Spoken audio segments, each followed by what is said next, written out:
طب يعني انت لما بتبقى معانا في التصوير بتبقى حد تاني؟ ببقى الشخصيه بقى اللي همثلها. اوكي.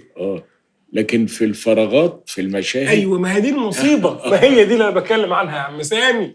هي دي هي دي اللي بين المشاهد اللي اللي ما هي بقاش انا عارف ده بسيوني ولا عم سامي ولا ده مين. ما هو الفراغات دي ايوه او الفترات دي بتبقى اكبر من المشاهد من اللي احنا التصوير بنمثلها. طبعا. يعني لولا المخرج الله يكون في عونه ايوه ويصبروا على ما بلاء اللي لا هو لا احنا يا استاذ. بيقعد يزعق وانا لئيم شويه. يعني ساعات اما اضحك، يعني هم لما يضحكوا مثلا شيكو لما يضحك جسمه كله ارتجف. ايوه. هشام ماجد بيضحك ضحك ارستقراطي كده، تحس طبعا. ان انت ايه قاعد في القرن ال 18 على مائده النوبل. فرنسويين طبعا. ثروت مثلا ممكن يكون سالت ايده من العربيه، طبعا فاتح وش الكبوت، حاجات كده. احمد فتحي اللي يعني ضحكه غريب الشكل. يعني انا بشوف احمد فتحي بضحك طبعا، بضحك كمان من جوه من قلبك. فانا لما اضحك ساعات اروح مداري وش. ايوه هي دي اللحظه اللي بقى احنا هنموت وتقوم مدمع لدرجه انت بتوصل للدموع يا عم سامي. فانا داري وشي كده وامسح دموعي بسرعه شديده. ايه وبرضه لقم السن برضه. لا والله العظيم ببقى حموت بس عايز تمسك نفسك.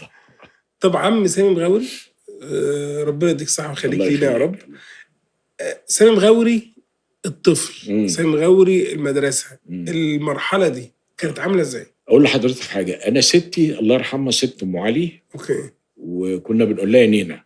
اوكي. ده من ايام عماد حمدي، انت جاي من زمان. ما انا كنت طفل وبشوفه. اوكي. فكان عندي نينا وكان عندي ستي. اوكي. نينا ام علي دي ام ابويا. ماشي.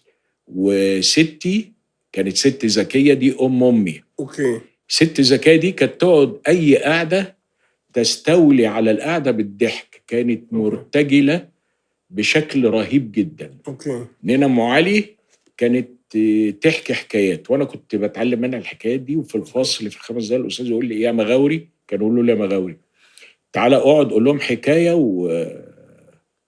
عشان يسكتوا. الى ان وانا كنت يمكن في تانية ابتدائي او في تالتة، يعني ما كنتش وصلت تالتة. كان في زمان في مصر حاجه اسمها السينمات الصيفي. فبنروح عند ناس قرايبنا في السيده زينب. احنا كنا من سكان الحلميه وانا من مواليد الحلميه، هم في السيده زينب. فبنروح عندهم نشوف الافلام الصيفي بالليل، ونجيب اللب والسوداني بقى ونقعد والولاد مع بعض والبنات مع بعض والستات مع بعض ويبدا الفيلم. فانا شفت فيلم اعتقد انه كان تاريخي لان كان فيه سيوف وحاجات كده. فانا لقطه السيوف دي دخلت دماغي قوي. فانا في البيت تاني يوم في البلكونه ماسك كنا عندي ستي زكيه ام امي. زكيه. ما انا لما اقول ستي يبقى انا ركز ان دي امك. ام امي. اننا ام علي تبقى ام الاب عشان ما اقعدش عيد كتير. ما انا اسف. لا خلاص والله هركز والله. ورقه وقلم يا جماعه. فليا كان مخرج اذاعه وقتها الاستاذ احمد زكي الله يرحمه. وبعد كده بقى رئيس قطاع المسرح ورئيس قطاع الفنون الشعبيه واستاذ دراما في المعهد وكده. فانا ماسك العصايه سيف وعمال بقول كلام مش فاهمه طبعا. فبص لي كده قال لي سامي انت بتحب التمثيل؟ قلت له قال لي ده فيلم ايه ده؟ قلت له مش عارف. قال لي لا يعني انت مش فاكر؟ قلت له مش عارف، انا شفتها في السينما عند طنط. اوكي.